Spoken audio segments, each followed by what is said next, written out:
అందరికి వందనాలు. నాకు ఇచ్చింది ఆరో మాట సమాప్తం. సమాప్తం అంటే ఏంటంటే, ఇప్పుడు ఏమైనా ఒక వ్యక్తికి ఏమైనా ఒక పని అప్పగించినప్పుడు ఆ వ్యక్తి ఆ పని పూర్తి చేసినప్పుడు సమాప్తమైనది, అయిపోయింది అని చెప్తాడు. ఇప్పుడు ప్రభు అయిన యేసు ప్రభుకి దేవుడు ఒక పని అప్పగించినాడు.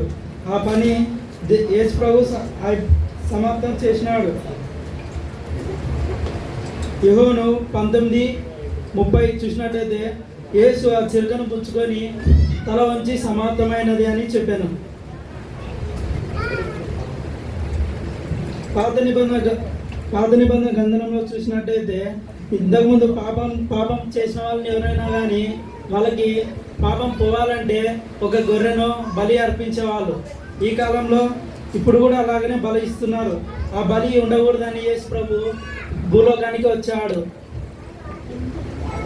భూలోకానికి వచ్చి యేసు ప్రభు తన రక్తాన్ని కురడా దెబ్బలతోని తిని మన పాపాన్ని క్షమించడానికి భూలోకానికి వచ్చాడు.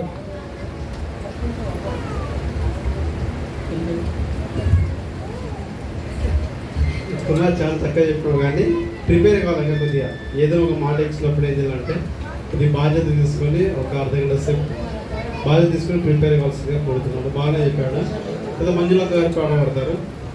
తర్వాత 7వ మాట పెద్దలు పలుకుతున్నాడు.